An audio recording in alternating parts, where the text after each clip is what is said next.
para você, não é para quem ficou em casa, é para você que está aqui. Amém? E é um culto de cura e libertação. E eu quero meditar aqui nesta noite com os irmãos sobre o primeiro milagre que Jesus operou. O primeiro milagre de início do ministério de Jesus, que está no Evangelho de João, capítulo 2. E eu creio que todo mundo aqui sabe qual foi o milagre, né? Todo mundo sabe. Jesus transforma água em vinho. Vamos ler do versículo 1 até o versículo 5. Disse assim: ao terceiro dia fizeram um casamento em Caná da Galileia, e estava ali a mãe de Jesus. E foi também convidado Jesus e os seus discípulos para o casamento. E faltando vinho, a mãe de Jesus disse: não tem vinho. Disse-lhe Jesus: mulher, que tenho eu contigo? Ainda não é chegada a minha hora.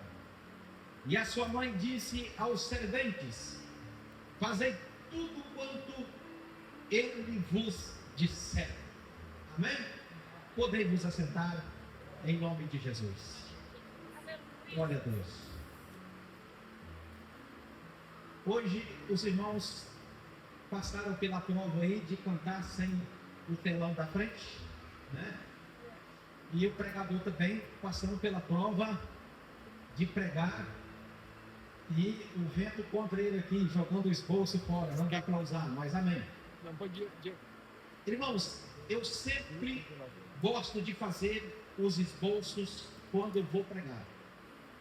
Não é porque a gente prega olhando o esboço, mas é para ajudar a mente da gente.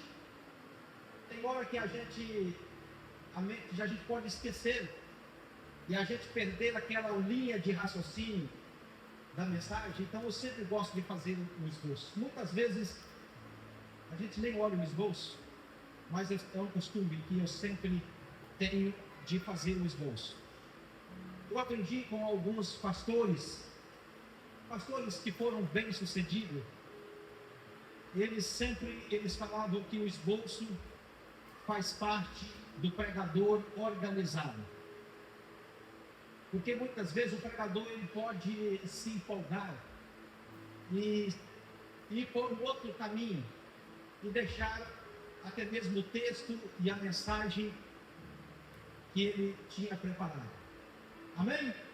Amém. Então eu quero meditar com os irmãos sobre este primeiro milagre que Jesus operou. Há muitos contadores de história, sem base bíblica. Eles já tiveram muita coragem de falar muita mentira, dizendo que Jesus, antes de fazer um grande milagre, ele fazia pequenos milagres. Por exemplo, um passarinho morto, ressuscitar um passarinho morto. Mas isso é mentira. A Bíblia diz que Jesus começou os seus milagres. Foi em Caná da Galileia. E o texto começa dizendo: ao terceiro dia fizeram um casamento em Caná da Galileia. Por que a Bíblia está falando o terceiro dia? Terceiro dia antes deste casamento. O que aconteceu antes, 3 dias antes deste casamento? A Bíblia disse que João Batista, ele recebeu uma comissão de fariseus para perguntar a ele se ele era o Cristo, ou quem ele era, se ele era Elias.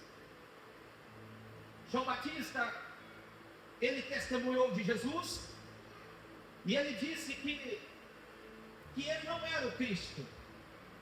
Ele disse: olha, eu não sou nem digno de desatar a correia das sandálias do Cristo, do Messias. Eu não sou digno, mas quem você é? Você é o Elias, o profeta Elias. Ele disse: não, sou o profeta Elias, mas quem você é?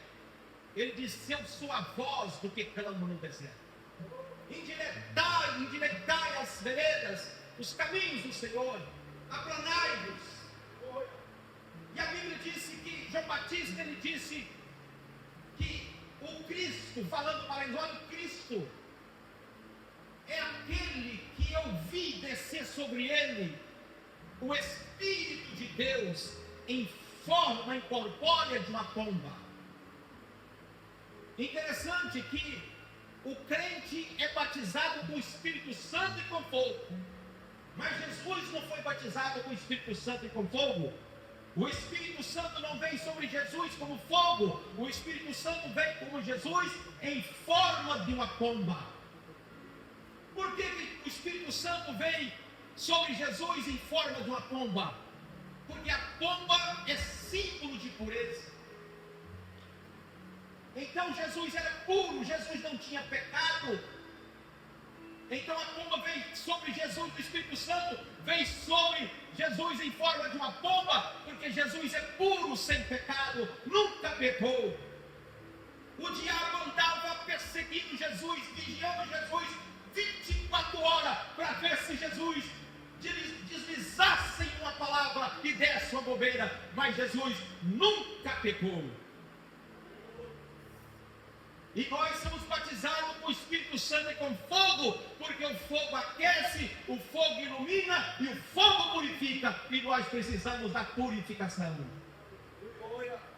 Então João Batista falou assim: olha, quando João Batista estava falando para os fariseus que ele não era o Cristo, de repente ele viu Jesus e falou assim: eis o Cordeiro de Deus que tira o pecado do mundo.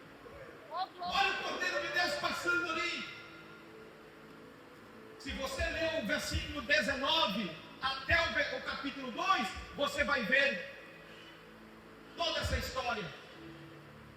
E a Bíblia diz que quando Jesus falou, quando João falou: eis ali o Cordeiro de Deus, alguns discípulos de João largaram João e seguiu Jesus.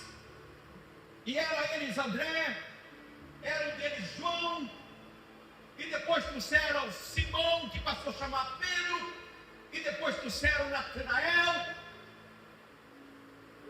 E eles perguntaram: mestre, aonde tu moras? E Jesus disse: vem ver aonde eu moro. E eles foram.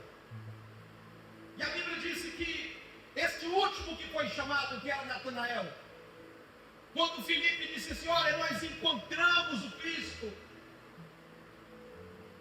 E aí Natanael falou assim: mas da onde que é o Cristo? Eles disseram: de Nazaré. E Natanael disse assim: porventura pode vir coisa boa de Nazaré? Mas deixa eu ir lá ver. E quando chegou lá, Jesus revelou a vida de Natanael. Jesus falou para ele: olha, eu te vi antes de Filipe te chamar na sua casa. Eu te vi você sentado debaixo da figueira.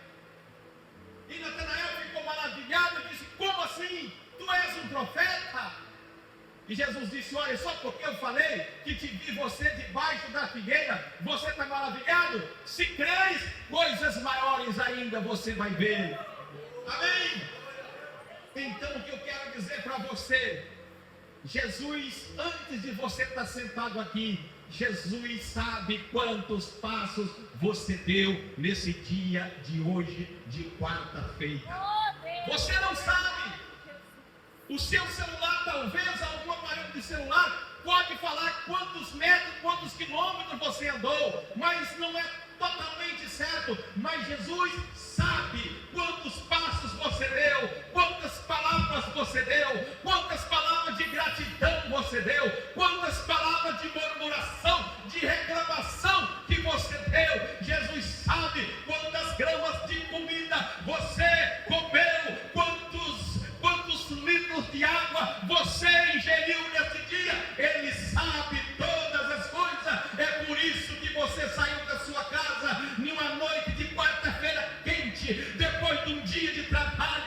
você veio nesta casa, porque Jesus está na casa nesta noite. E se você crê, levante a tua mão, adore, porque Ele está aqui, e a sua vinda aqui não é em vão.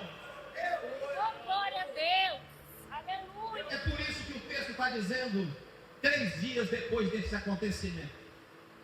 Pronto. O que aconteceu 3 dias antes? É isso aí. Jesus recebeu 4 homens como seus discípulos. Estava recebendo, ele estava buscando homens para exercer o ministério. E a Bíblia disse aqui que houve uma festa de casamento em Caná da Galileia. Meus queridos, presta atenção. Galileia, Caná da Galileia, foi um lugar rejeitado. Por quem? Pelo rei de Tiro, pelo rei finíssimo, pelo rei por nome Irão. Mas por que Galileia foi rejeitado por esse rei? Porque no tempo de Salomão, preste atenção que isso é importante, no tempo de Salomão, Salomão fez aliança com o rei de Tiro, que é a Filícia. Para que Salomão fez aliança? Para conquistar cedro, para construir palácio e templo, e também ouro para pôr no templo. Então Salomão era o rei mais famoso. E quem é famoso, as coisas parecem que vêm atrás dele. Quem é que quer emprestar dinheiro para uma pessoa quebrada? Não quer emprestar. Mas se for para um cara que tem patrimônio, que tem fama, você empresta, porque sabe que o cara tem aonde tirar para pagar. Então o rei Irão, ele investiu muita madeira, investiu muito ouro, mas muito ouro. E quando chegou no tempo que tudo estava pronto, aí Salomão foi pagar a dívida. Com que Salomão foi pagar a dívida? A Bíblia diz que Salomão deu para aquele homem 20 cidades. 20 cidades para pagar a dívida. Mas o que aconteceu? O rei Irão, o rei de Tiro, rei da Filícia, que tinha investido muita madeira e muito ouro em Jerusalém, foi ver a cidade. Mas quando chegou na cidade, ele não gostou. Ele falou, não quero isso não.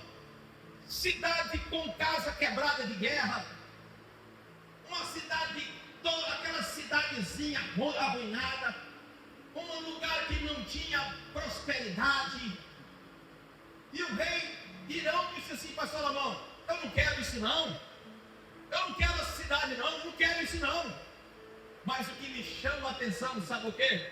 Talvez você fale assim, não tem nada a ver isso que o pastor está falando. O que me chama a atenção, o que é rejeitado pelo homem, para Jesus é acolhido. O que não tem valor aos olhos do homem, aos olhos de Jesus é precioso.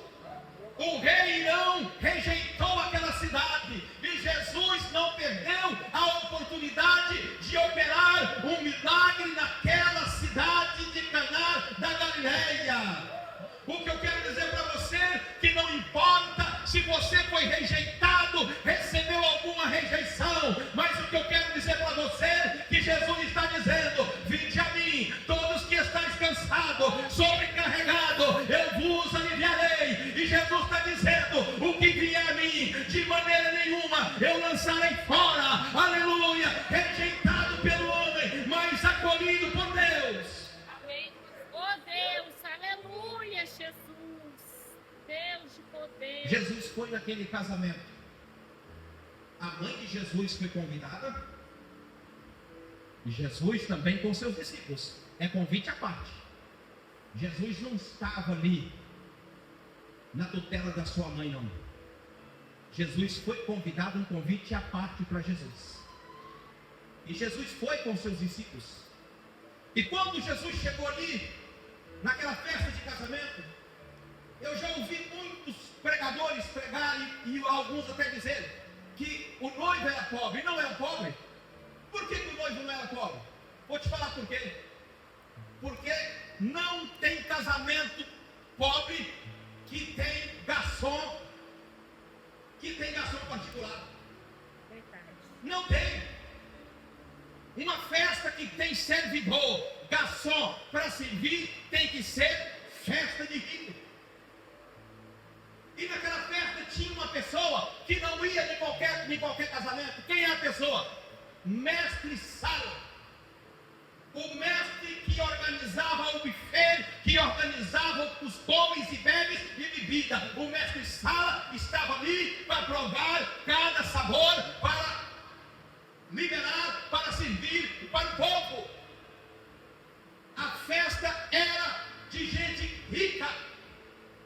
E outra coisa interessante, quando nós falamos de casamento, que tipo de casamento que a gente lembra?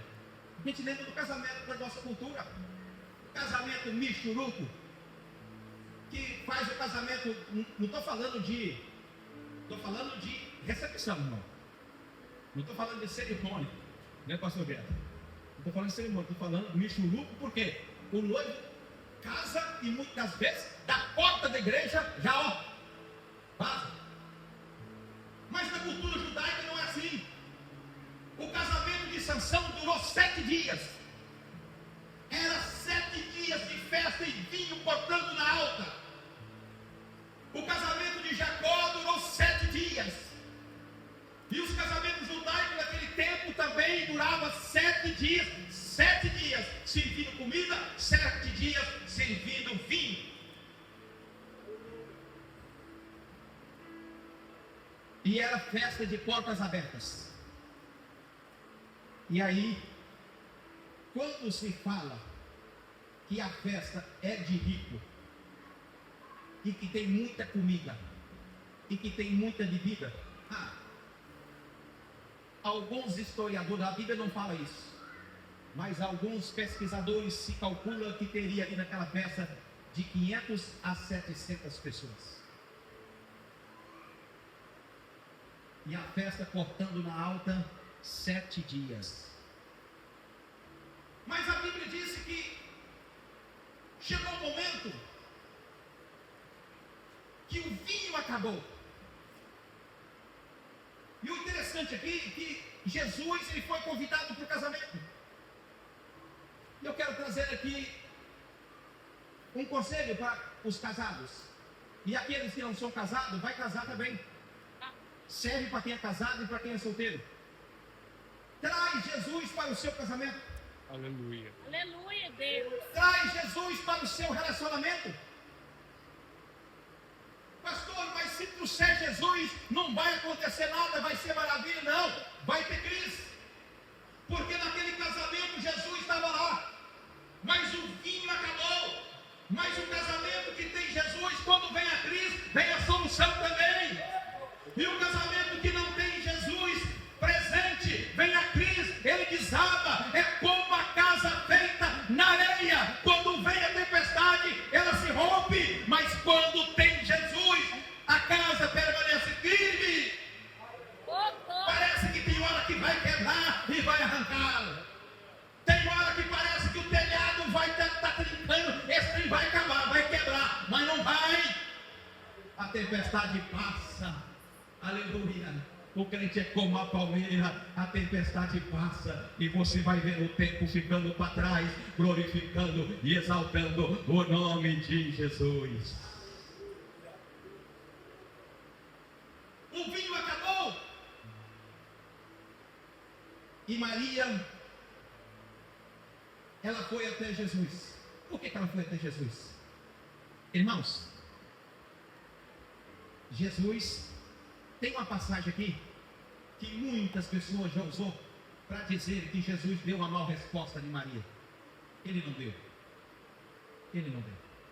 Quando o vinho acabou, que Maria foi até Jesus e falou: filho, o vinho acabou. Jesus disse assim: mulher, presta atenção, mulher, que tenho eu contigo? Ainda não é chegada a minha hora. Maria, o que disse? Sou ignorante, sem educação? Não. Ela disse: servente, fazei tudo que ele vos disser. Quando Maria falou para Jesus que o vinho acabou, Jesus respondeu ela, não como homem, mas Jesus respondeu ela como Criador de todo o universo. Jesus conversou com ela como Deus. Jesus falou, mulher, que tenho eu contigo? Maria conhecia quando Jesus conversava como humano e quando Jesus conversava como Criador de todas as coisas. Ela entendia muito bem o seu filho e sabia como Jesus era. Por isso que ela aceitou a proposta de ser a mãe do Salvador do mundo. Ela tinha convicção que Jesus era Deus. Ela sabia que Jesus conversava com ela a maioria das vezes, não como homem, mas como Deus.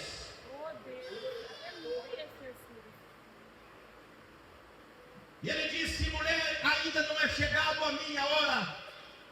Jesus trabalhava na hora certa. Jesus trabalhava com a agenda ligada com a agenda do Pai. Ele não ultrapassava nem um segundo e nem um minuto, nem um tempo. Ele agia, era na hora que o Pai dava o aval. Muitas das vezes nós quebramos a cara porque estamos precipitados, não esperamos a hora de Deus, mas se esperar a hora de Deus dá certo. Aleluia. Tem gente que fala que Deus tarda, mas não falta. Não, Deus não é espingarda velha para tardar. Não, Deus age, é na hora certa, é no tempo certo, é na agenda do céu.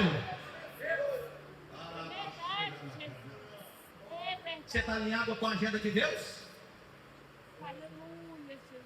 Nós somos muito apressados com tudo. Mas por que Jesus, ele disse, ainda não é chegado a minha hora? E muitas das vezes ele disse, está chegando a hora, o Filho do Homem vai ser entregue. Algumas vezes Jesus disse, Jesus fugiu, porque ainda não era chegado a sua hora, ele correu.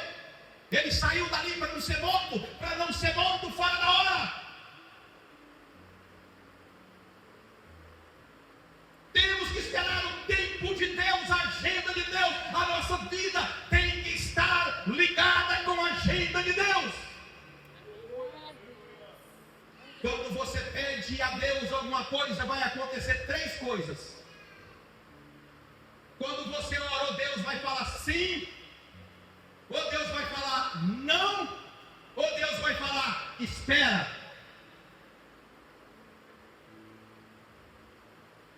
Quem está entendendo, diga amém. Amém, Jesus. Aleluia, Jesus está aqui, irmãos. E outra coisa que ela diz, Jesus falou, não é chegada a minha hora. Ela diz, faz tudo que Ele manda. Você quer ser abençoado? Aleluia, Jesus. Você quer ser abençoado? Procura fazer tudo que está escrito na palavra conforme Ele manda.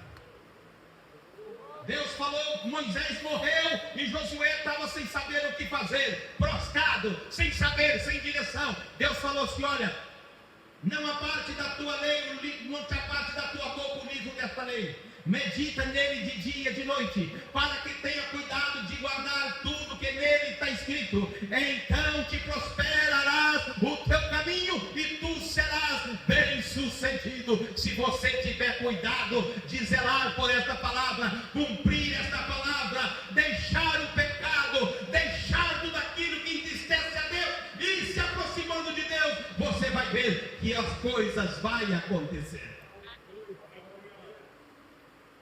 Aleluia. Faz tudo o que Ele manda. Oh, irmãos. A gente não consegue obedecer a Deus totalmente. A gente é muito falho. Mas a melhor coisa é quando você está procurando obedecer a Deus totalmente. Está procurando. Mas existe um Adão dentro de nós. O velho homem. O velho homem que faz a gente irar. Aquela velha natureza que tem hora que quer explodir. Mas ela é dominada pelo Espírito Santo de Deus, pela nossa natureza espiritual, pelo poder do Espírito Santo que habita, que mora em nós.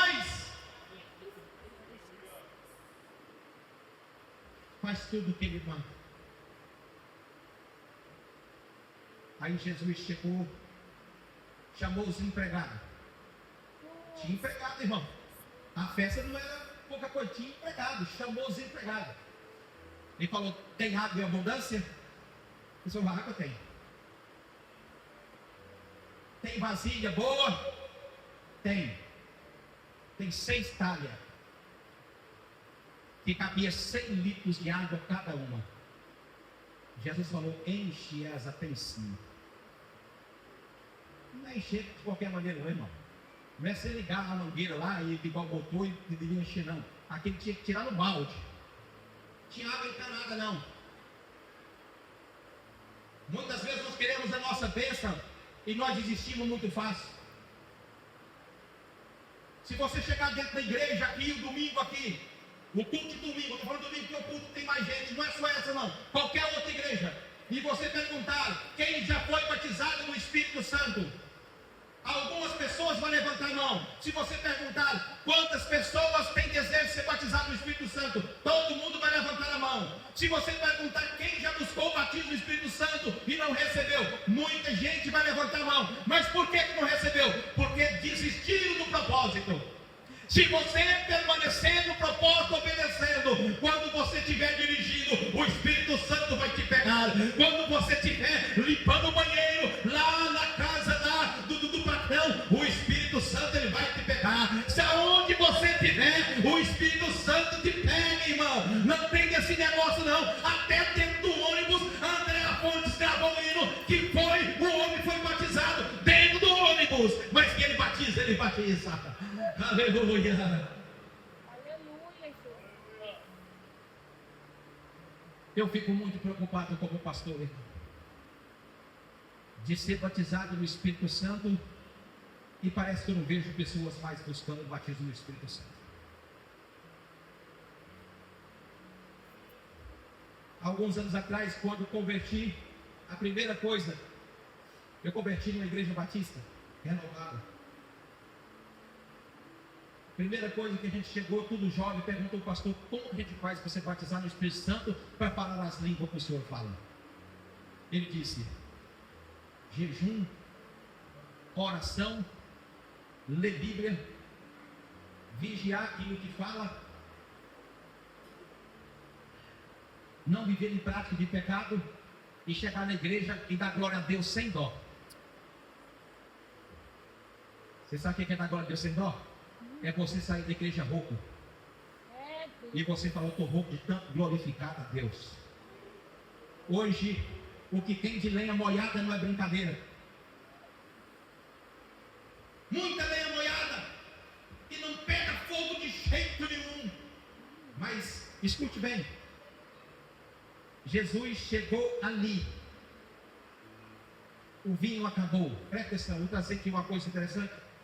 Eu já estou caminhando para o final. O vinho acabou. O que é que tinha agora? Só água. O casamento virou água.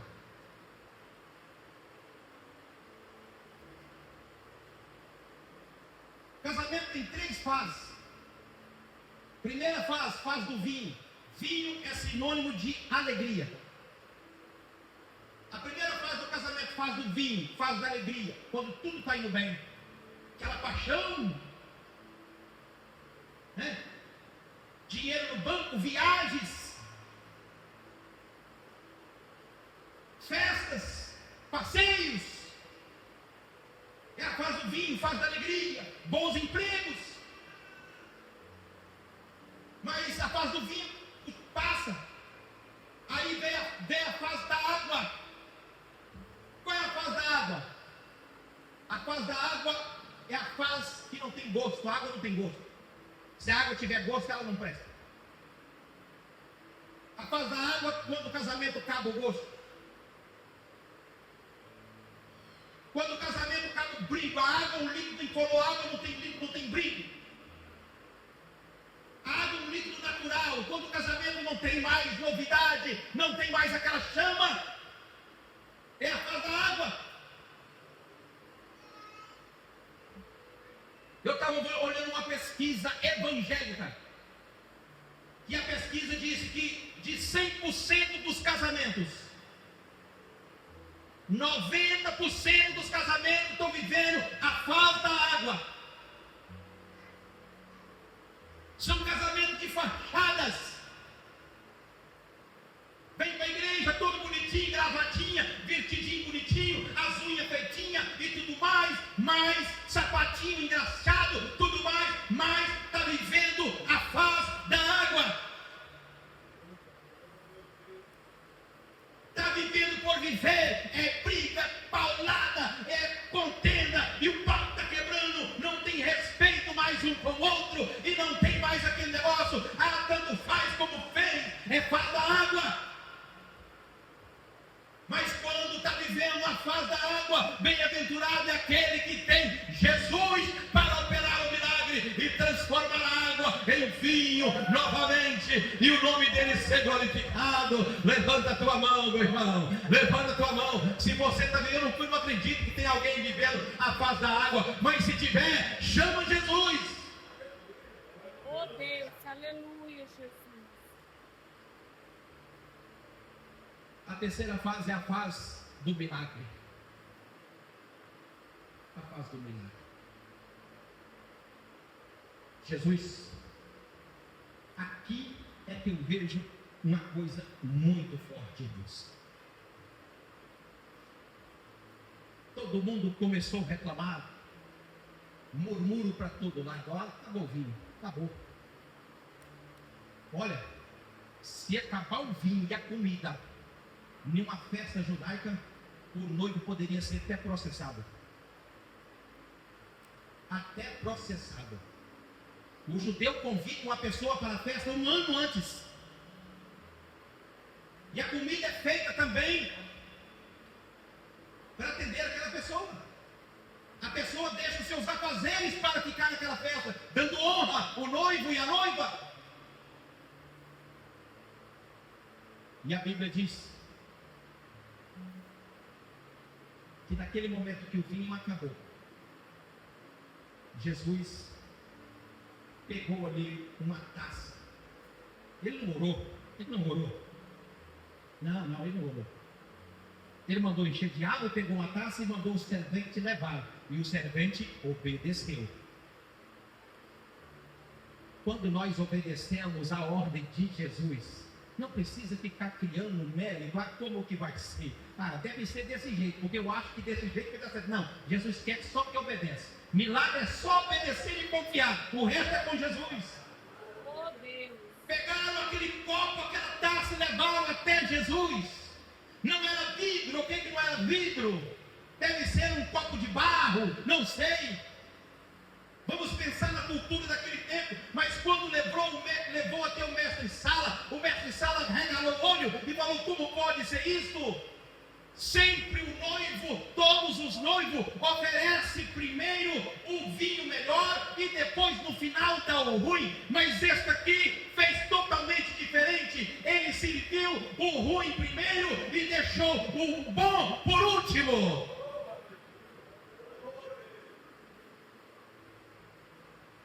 Agora, uma coisa que me chama a atenção, irmãos, que Jesus não usou uva. Jesus não mandou as taças ficar lá no canto para fermentar. De 7 a 14 dias para dar um vinho mais ou menos. Agora, o vinho para ser bom mesmo, ele tinha que ficar contido até 3 anos, fermentando dentro de uma vasilha, até 3 anos, para ser um vinho especial, como esse que Jesus fez o milagre. O que eu quero dizer para você aqui nesta noite: seu problema pode estar tão difícil que você não tem nem como imaginar como que pode dar certo. O seu problema pode estar tão difícil como naquela festa de casamento. Não tinha onde comprar tanto vinho naquele casamento. Não tinha como aquele casamento acabar com alegria. Aquele casamento só tinha como acabar com decepção. Mas Jesus estava lá. Oh Deus. Ele estava lá Aleluia, Jesus. para transformar tudo aquilo. Ei, receba essa palavra profética aqui. Aleluia. Deus está mandando falar para alguém aqui, olha, você, o problema que você está enfrentando, você pensa, não tem como esse negócio dar certo, não tem como, se for dar certo, pode dar certo, daqui a muito tempo. Jesus está dizendo que Ele é o mesmo de Caná da Galileia, Ele é o Deus do impossível, Ele pode fazer o impossível na sua vida acontecer melhor do que você imagina. Eu creio, Aleluia. Deus, em nome de Jesus. Aleluia, Pai. A Bíblia diz que o casamento continuou com a maior alegria. E Jesus Oh Deus. mostrou ali o seu poder. E os discípulos creram nele. E o nome do Senhor foi glorificado. Oh Deus. Aleluia, Jesus. Não fica imaginando como vai ser, não. Ah, o juiz vai ter que assinar. O juiz ele vai ter que ter uma audiência. Ah, vai ter que esperar um tempo. Ei, deixa esse negócio com Jesus. Só faz o que Jesus está mandando. O que Jesus está mandando você fazer? É continuar cada dia servindo a Ele melhor, que o resto Ele está cuidando. Vai servindo a Jesus melhor, que todas as bênçãos virão sobre ti e te alcançarão quando ouvires a voz do Senhor teu Deus. Você está caminhando tão depressa e a bênção está dizendo assim: ei, espera para me te alcançar. Eu quero você, crente. Eu quero o crente abençoado, porque a bênção foi ordenada para esse crente abençoado. Aleluia. Está escrito em Deuteronômio 28, versículo 8. Ele disse: eu ordenarei que a bênção esteja contigo nos teus celeiros, em tudo quanto puser as mãos vai ser abençoado. Ele ordenou a bênção para estar com você. Deus abençoe a sua vida em nome de Jesus. Aplaude Jesus.